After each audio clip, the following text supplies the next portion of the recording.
Bon, alors bonjour, je vais vous parler des effets positifs des drogues hallucinogènes sur les individus atteints de troubles mentaux.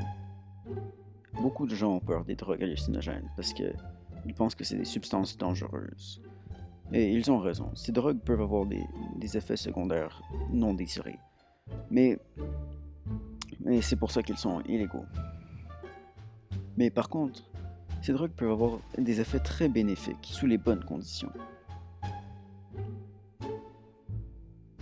Il a été démontré que la psilocybine pouvait être utilisée pour diminuer l'addiction à l'alcool.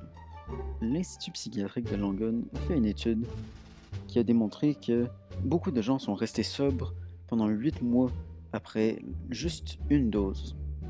Ces résultats sont très prometteurs. Par contre, quand les États-Unis ont rendu ces drogues illégales pendant les années 1970, lors de la guerre contre les drogues, beaucoup de ces recherches ont été arrêtées.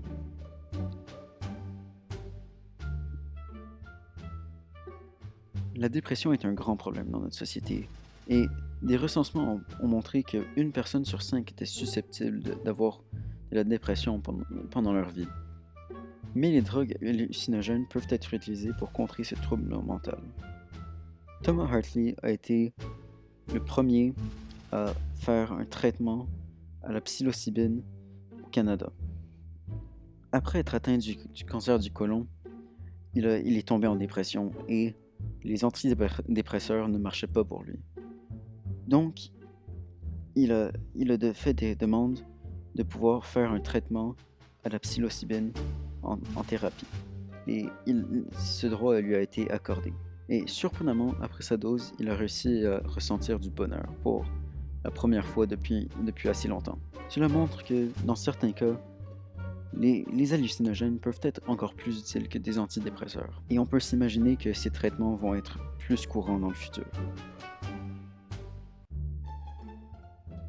Comme je l'ai déjà mentionné, si on prend une dose d'un hallucinogène dans un endroit peu sécuritaire, il va y avoir des effets négatifs. Comme par exemple, il peut y avoir des hallucinations, de la paranoïa, des nausées, de la fatigue et même de l'insomnie aussi. Toutes sortes de choses indésirables. Et ça fait juste empirer les effets si on ne fait pas attention. Donc, le plus important, c'est d'être en présence de quelqu'un de confiance et de rester calme, d'être dans un endroit sécuritaire. Et c'est là que les hallucinogènes peuvent avoir des effets bénéfiques.